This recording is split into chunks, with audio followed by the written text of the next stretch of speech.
अहमदाबाद हादसा इतिहास के सबसे बड़े दर्दनाक हादसों में दर्ज हो गया है। लोग कोस रहे हैं उस मनहूस पल को जब उनके अपने एयर इंडिया के इस विमान पर सवार हुए। कोई अपनी नानी का बर्थडे मनाकर हंसते मुस्कुराते लंदन वापस जा रहा था। कोई अपनों को लंदन ट्रिप करवाने ताउम्र की खूबसूरत यादें बनाने जा रहा था। कोई अपने पति के पास नया जहां बसाने जा रहा था। अलग अलग वजह थी, लेकिन मैसेज एक उनके अपनों की ओर से, मैसेज हैप्पी जर्नी।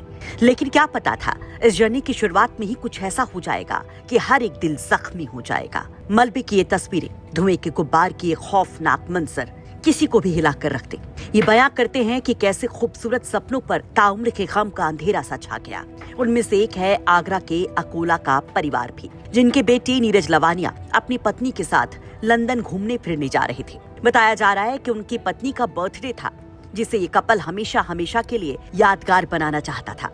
लेकिन क्या पता था, होने को तो कुछ और ही मानो मंजूर था। अब है तो बस अफसोस कि काश रोक लिया होता नीरज को।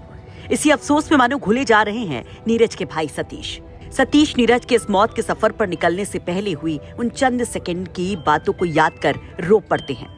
कठोरता से खुद को संभालते हैं, लेकिन रह रहकर भावुकता के भंवर में फंस जाते हैं। सतीश बताते हैं कि कैसे एयरपोर्ट पहुंचने से पहले नीरज ने उन्हें कॉल किया था। क्या कहा था, सुनिए। सुबह तो यही बात हुई थी कि मैं ऐसे जा रहा हूँ भैया जी, और लंदन के लिए जा रहा हूँ। बाकी 1:30 बजे मेरी फ़्लाइट है, और घर से बड़ौदा से निकला था टैक्सी लेके, और दोनों मियाँ भी जा रहे थे वो। और बाकी यही सब बात हुई है घर के बारे में। मैं जाता हूँ और मैं इंटरनेशनल रोमिंग करा के जाऊँगा। जो भी बात होगी मुझे जाके, मैं 12 घंटे की तो मेरी जर्नी ही होगी, वहाँ जाके तो कॉल करूँगा मैं, और फिर जो भी बात करनी है मुझे कॉल करना है जब, या फिर मैं ही कर ले करूँगा। आपके 10-15 दिन के लिए टूर पे गया था, वो पर्सनल टूर पे। अच्छा, फिर उसके बाद आपको क्या जानकारी हुई और कैसे हुई? फिर इसके बाद कोई जानकारी वैसे नहीं हुआ रही है। बाकी का बेटी भी पहुंच गई है, तो उसको भी अभी बेटी किनकी, क्या नाम है? नीरज की बेटी है अर्पणा करके, तो वो भी वहाँ पहुंच गई है, अहमदाबाद एयर हॉस्पिटल पे पहुंच गई है। तो उसने यही बोला है कि अभी ताऊजी कुछ मुझे कंफर्म नहीं हो पा रहा, कुछ भी ना लिस्ट पता चल रही, ना इंजर्ड है कितने, क्या है, मुझे ठीक से पता भी नहीं चल रहा। वो रहता बाहर था, लेकिन परिवार के साथ जुड़ा रहता था। कोई छोटा से छोटा प्रोग्राम किसी परिवार में होता था, वो बच्चों समेत विद फैमिली हमेशा घर पे आता था, और सबका, छोटे भाई बड़े भाइयों को सबका सहयोग करता था, और बड़े प्रेम से रहता था।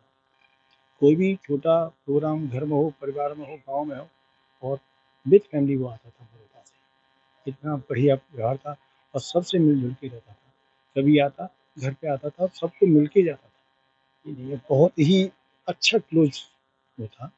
और हमारे तो एक छोटा भाई था, और सभी लोग ये कहते थे कि वास्तव में नीरज लवानिया था।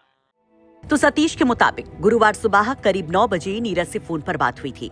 नीरज ने फोन पर बताया था कि वे टैक्सी से एयरपोर्ट के लिए निकल चुके हैं। इसके बाद उनका परिवार से कोई संपर्क न हो सका। अहमदाबाद में हुए दर्दनाक हादसे ने सबको झकझोर कर रख दिया है। नीरज के आगरा वाले घर पर भी मातम पसरा है। लोगों की भीड़ लगातार वहाँ पर इकट्ठा होती जा रही है। कल रात भर लोग वहाँ पर इकट्ठा रहे, दुआ करते रहे कि काश कोई चमत्कार हो जाए, काश कोई ये कह दे कि नीरज उस फेहरिस्त में शामिल नहीं जो अपनों को अलविदा कह गए। एयरपोर्ट पर अपनों की तलाश में जुटे परिजनों का भी रो रो कर बुरा हाल रहा।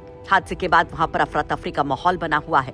सोशल मीडिया पर हादसे की भयावह तस्वीरें और वीडियो तेजी से वायरल हो रहे हैं। आपको बता दें कि कल दोपहर गुजरात के अहमदाबाद से लंदन के गैटविक जा रहे एयर इंडिया के बोइंग 787 ड्रीमलाइनर विमान AI-171 गुरुवार को टेक ऑफ के तुरंत बाद क्रैश हो गया। अब तक इस हादसे में 265 लोगों की मौत की पुष्टि हो चुकी है। इस फ्लाइट में 230 यात्री और 12 क्रू मेंबर समेत कुल 242 लोग सवार थे। ये विमान एक मेडिकल कॉलेज के रेजिडेंट डॉक्टर्स हॉस्टल के ऊपर गिरा था। वहाँ के भी बहुत सारे लोगों को नुकसान हुआ है। आपको बता दें कि नीरज वडोदरा के फेदर स्काई विलास कॉलोनी में अपने परिवार के साथ रहते थे और एक कंपनी में मैनेजर के पद पर कार्यरत थे।